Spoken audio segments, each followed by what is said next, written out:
A'udzu billahi minasyaitonir rajim. Bismillahirrahmanirrahim. Alhamdulillahi rabbil alamin. Wassalatu wassalam ala asyrafil khalq wa azzil mursalin. Al-ma'rufis sama'i bi Ahmad wa fil ardi bi Abil Qasimil Mustafa Muhammad wa ala ali baitit tayyibin at-tahirin wa ashabihil muntajabin al-mayamin. La siyama baqiyatillahi fil ardin. Arwahuna lahul fida. Al-imam al-muntazar ajjalallahu ta'ala farajahu syarif. Assalamualaikum warahmatullahi wabarakatuh. Qala Allah ta'ala fi kitabihil karim. A'udzu billahi minasy syaithanir rajim. Bismillahirrahmanirrahim. Walaqad khalaqnal insana min salsalin min hama'im masnun. Wal janna khalaqnahu min qablu min naris samum. Wa idh qala rabbuka lil malaikati inni khaliqum basharan min salsalin min hama'im masnun. Fa idza sawaituhu wa nafakhtu fihi min ruhi faqa'u lahu sajidin. Sadaqallahul aliyyul azim. Sesuai dengan firman Allah yang tadi telah saya bacakan, kita mengetahui bahwa manusia, jin merupakan ciptaan dari Allah Subhanahu wa Ta'ala. Lalu Allah ketika sudah menciptakan dan menempatkan ruhnya kepada manusia, Allah memerintahkan juga manusia untuk bersujud kepadanya. Allah juga menciptakan seluruh alam semesta ini. Dan salah satu ciptaan Allah di muka bumi ini adalah manusia. Manusia merupakan makhluk yang paling sempurna. Ciptaan terbaik dari Allah Subhanahu wa Ta'ala. Karena manusia diberi akal oleh Allah Subhanahu wa Ta'ala. Maka dari itu kita harus mensyukuri sebuah nikmat, sebuah karunia yang Allah berikan kepada kita, yaitu akal, yang mana akal ini adalah yang membedakan manusia dengan makhluk-makhluk selainnya. Seperti doa, penggalan doa dari Al-Imam Ali Zainal Abidin As-Sajjad di dalam kitabnya Sahifah Sajadiyah, yang mana ia berdoa ketika sedang berdoa memuji Allah Subhanahu wa Ta'ala. Walhamdulillahilladzi ikhtara lana mahasinal khalq wa ajra alaina thayyibatar rizq. Segala puji bagi Allah Subhanahu wa Ta'ala yang mana telah memilih kami manusia sebagai ciptaan terbaik dan menganugerahkan kami dengan karunia terindah. Manusia ketika ia menyadari telah diberi akal oleh Allah Subhanahu wa Ta'ala, manusia seharusnya menggunakan akalnya. Seharusnya manusia berpikir atas semua karunia yang Allah berikan kepada kita di dunia ini, semua kenikmatan yang agung, yang mana ketika kita memikirkannya, kita wajib mensyukuri hal tersebut. Dan ketika manusia menggunakan akalnya, ia pasti akan berpikir, ia pasti akan bertanya-tanya, dari mana dia? Di mana dia? Dan kemana dia?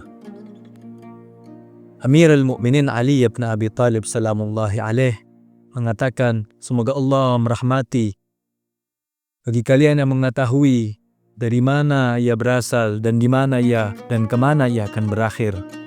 Apa tujuannya di dunia ini? Allah Subhanahu wa Ta'ala sendiri juga telah menjelaskan kepada kita dalam kitabnya, di dalam Al-Quran. Seperti salah satu ayat yang menjelaskan, Inna lillah wa inna ilaihi raji'un. Sungguhnya kita dari Allah dan kepadanya lah kita akan kembali. Di ayat lain juga disebutkan, Bismillahirrahmanirrahim. Ya ayyuhal insan, innaka kadihun ila rabbika kadhan famulakih. Sungguhnya kalian jika bersungguh-sungguh, kalian akan menemui Allah. Kalian akan menemui Sang Pencipta kalian, Sang Khalik. Allah sendiri telah menjelaskan bahwa Allah yang menciptakan dan kepadanya lah kita akan kembali. Ketika Allah sudah menciptakan manusia, sudah menciptakan kita, Allah tidak mungkin begitu saja meninggalkan kita. Tidak mungkin Allah jauh dari hambanya. Seperti ayat Al-Quran juga Allah sebutkan dalam kitabnya, wa huwa ma'akum, dan ia selalu bersama kalian, aina ma kuntum, dimanapun kalian. Allah selalu bersama hamba-hambanya. Allah tidak pernah meninggalkan hamba-hambanya dimanapun itu, kapanpun itu. Sesuai ayat Al-Quran, wa huwa ma'akum aina ma kuntum. Maka dari itu kita harus bersyukur. Kita dicipta, diberi akal, dan selalu diawasi oleh Allah Subhanahu wa Ta'ala. Ketika manusia misalnya sedang dalam ujian atau dalam cobaan, sedang mengalami musibah, kita banyak menemui karakter manusia yang berbeda-beda. Mungkin kita melihat manusia yang semakin mendekatkan diri kepada Allah dan dia ikhlas dengan cobaan ini. Karakter yang lain mungkin kita menemukan juga orang yang semakin jauh dari Allah, semakin acuh tak acuh. Karenanya manusia yang ghafil, manusia yang lalai, tidak akan pernah ada dalam benak pikirannya dari mana ia, pertanyaan-pertanyaan dari mana dia, di mana dia, dan kemana ia berakhir, tidak akan pernah ada. Karena dia ghafil, ia jauh dari Allah, dia lalai, dia tidak melihat, dia tidak menyadari keagungan-keagungan, dan tidak mensyukuri apa yang telah Allah berikan kepada manusia, kepada kita. Dan jika kita manusia mengetahui apa yang terjadi pada kita, itu dalam pengawasan Allah, dengan ilmu Allah. Jika kita mengetahui cobaan-cobaan, musibah-musibah, dan semua kesulitan-kesulitan yang kita alami, itu merupakan cara Allah untuk mensucikan diri kita, mensucikan ruh kita, dan membersihkan kita dari dosa-dosa yang telah kita lakukan di masa lalu. Jika manusia mengetahui bahwa musibah yang terjadi kita mungkin secara zahir atau secara tampak terlihat seperti musibah, bentuknya seperti bentuk musibah pada umumnya, akan tetapi kita tidak tahu, mungkin terdapat kebaikan yang banyak di dalamnya, kebaikan yang besar di dalamnya. Senantiasalah kita selalu beribadah kepada Allah, mendekatkan diri kepada Allah Subhanahu wa Ta'ala, dan mensyukuri nikmat-nikmat Allah Subhanahu wa Ta'ala. Begitupun manusia ketika ia sudah berada di dunia, sudah merasa dirinya berilmu, sudah merasa dirinya memiliki derajat yang tinggi di antara manusia yang lain, manusia itu akan berpikir, karena semua ini adalah darinya, karena ini adalah hasil dari dirinya sendiri. Dan ketahuilah bahwa semua ini tidak terlepas dari taufik, rahmat, dan serta hidayahnya Allah Subhanahu wa Ta'ala yang telah Allah berikan kepada kita. Jika kita beribadah misalnya kepada Allah, ketika kita sedang sholat, ketika kita sedang melakukan sujud syukur, ketika kita sedang sujud,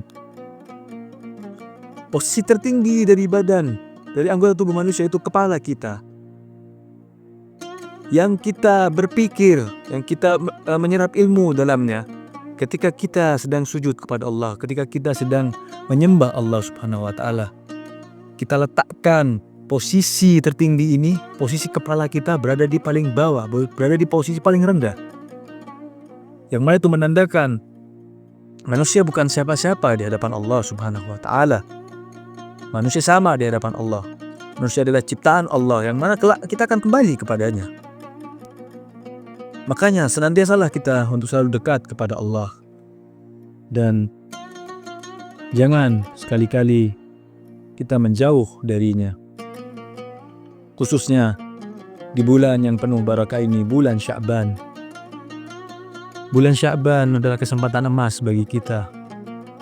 Kesempatan emas untuk kita untuk mendekatkan diri kepada Allah Subhanahu wa Ta'ala, untuk merayu Allah Subhanahu wa Ta'ala. Yang mana bulan Sya'ban juga adalah bulan doa-doa, di mana di bulan ini kita banyak dianjurkan berbagai macam doa, berbagai macam amalan. Bulan Sya'ban juga adalah bulan munajat. Bulan Sya'ban juga adalah bulan tawassul. Dan sebagai penutup, bulan Sya'ban juga disebut sebagai bulan penanti. Dan untuk kita sebagai penanti li sahib al-asr wal zaman, senantiasalah kita selalu dalam keadaan siap, karena kita tidak tahu kapan kemunculan sahib al-asr wal zaman itu akan terjadi. Dan semoga kita bisa menjadi pengikut setianya kelak. Rahimallahu man kana ma'al imam al-mahdi munqadhan liqa'idhil azim sayamla'ul arda qistan wa adla wa kama muli'at dhulman wa jawra wa kama wa'dana ar-rasul sallallahu alaihi wa alihi. Wassalamu alaikum warahmatullahi wabarakatuh.